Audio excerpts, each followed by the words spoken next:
સંખેડા તાલુકાની વડેલી વસાહતમાં નલ સે જલ યોજના અંતર્ગત પાણી મળતું નથી। સ્થાનિકોને આ સિવાય પણ અનેક ઘણી સમસ્યાઓ છે।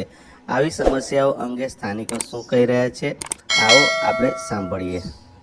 નળ બનાવવામાં આવ્યા છે પણ પાણી નહીં આવતું।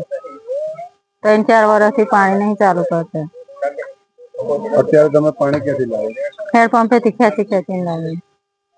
અમારે પીવાના પાણીની જે સમસ્યા છે, જે નળ સે જળ યોજના બનાવવામાં આવી છે પણ પાણી અત્યાર સુધી છોડવામાં નથી આવ્યું। અને જ્યારે અરજી કરી તો તાત્કાલિક જે 3 વર્ષ પહેલા બોર કરી આપવામાં આવેલો પંચાયત તરફથી, એ બોર અત્યારે કનેક્શન તો આપી ગયા। અરજી કર્યા પછી 15 દિવસ ઉપરથી પ્રેશર આવ્યો છે, એટલા માટે તો જે ગઈકાલે ટ્રાય માર્યો તો પાણી નથી, બોર પુરાઈ ગયો છે। તો એ પણ સમસ્યા। ને બીજું કે રોડ રસ્તા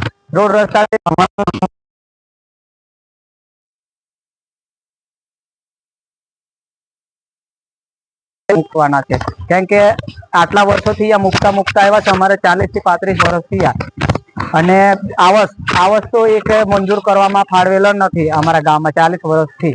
કેમ કે અમારે જે અમુક જરૂરિયાત લોકોને કે ઘર માટેની આવાસ, પ્રધાનમંત્રી આવાસ જે હોય તે ખરેખર ફાળવવી જોવે। અને અમુક ગામમાં જે છે, જૂના ગામમાં, તે ઘરમાં 2-2 જણને ફાળવેલી છે, કેમ કે એ લોકોએ એમના સંબંધી હશે એટલા માટે એમનો ઘરમાંથી ફાળવવામાં આવે। અમને તો ભેદભાવ રાખેલો એવું લાગે છે। અને જે વડેલીથી વસાહત સુધી મેઇન રોડ, એમાં જે આપણે નિગમ ખાતા વાળા કરી આપવામાં આવશે। નિગમ વાળા તમને વિસ્થાપિત કરેલા છે, તો નિગમ વાળા તો કશો વાંધો નહીં, એમનો પણ અમે સંપર્ક કરીશું, એમની પણ એને પત્ર લખીશું। અને આ જે સમસ્યા છે એનો વહેલા તક નિરાકરણ આવે એ અમારી આશા છે।